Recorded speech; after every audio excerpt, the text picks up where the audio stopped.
संविधान के अंदर एक धारा है। जो लोग ये कहते हैं नहीं नहीं संविधान हमने लिखा है, ये संविधान के निर्माता हैं, होंगे। उसी संविधान में एक धारा है 333, ट्रिपल तलाक नहीं, 333। इस धारा को कभी सुना आपने? कभी जिक्र ही नहीं होगा। इस धारा में है क्या?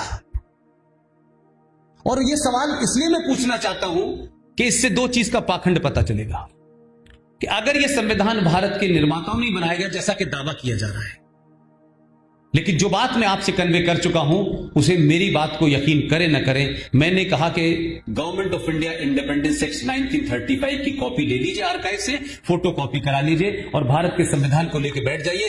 80% फोटो कॉपी है, यह बात मैं आपको बता रहा हूं। कोई दावा नहीं है मेरा, कोई इंटरप्रिटेशन नहीं है। लेकिन सवाल यह है कि धारा 333 यह धारा क्या है? यह धारा बड़े कमाल की है साहब। इस धारा के तहत जो अंग्रेज यहां आए थे, वो अंग्रेज राज किया उन्होंने और फिर जाने से पहले चाबी अपने हिंदुस्तानी अंग्रेजों को देके चले गए।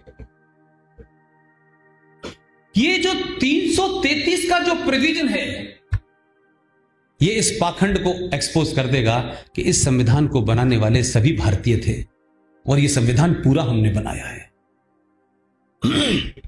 उसमें कहा गया कि जो अंग्रेज आए थे उन्होंने राज किया, वो चले गए, लेकिन बहुत लोअर लेवल पे भी अंग्रेज छोटे छोटे अफसर थे, उनके इस देश की महिलाओं से जायज और नाजायज संबंध हुए। कोई बहुत बड़े उसकी बात नहीं है, वो भी चले गए।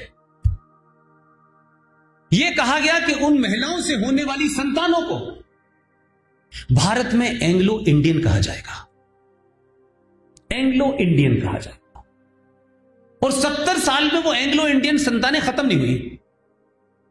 मुझे तो मिल नहीं रही, मैं ढूंढता हूं। लेकिन 333 के अंदर एक प्रोविजन देखिए, जाने से पहले ये प्रोविजन करके गए कि भारत की लोकसभा के अंदर 545 सीटें हैं, चुनाव 543 पे होगा। ये तो 2 सीटें हैं, तो जो असली थे वो चले गए, जो नकली थे वो समाप्त हो गए। लेकिन एंग्लो इंडियन कम्युनिटी के 2 लोगों को राष्ट्रपति हर बार लोकसभा में नॉमिनेट करेगा। ये किसके नुमाइंदे हैं? ये दोनों एंग्लो इंडियन किसके लिए जवाबदेह हैं? आप तो अपने एमपी से पूछते हैं ना, हमने वोट दिया है, आप उसका कॉलर पकड़ते हैं।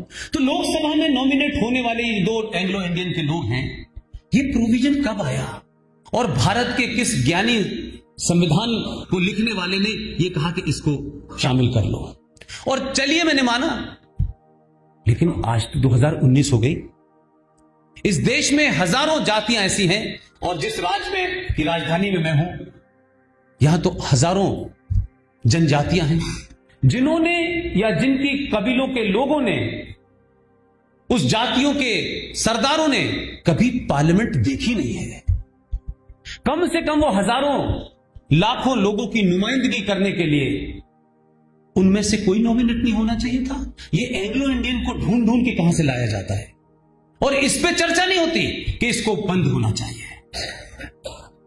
या तो ये प्रोविजन खत्म होना चाहिए, या ये एंग्लो इंडियन की जगह इस देश में उन लोगों को 2 सीटों पे नॉमिनेट करना चाहिए जो भारत में सबसे कम जनसंख्या है।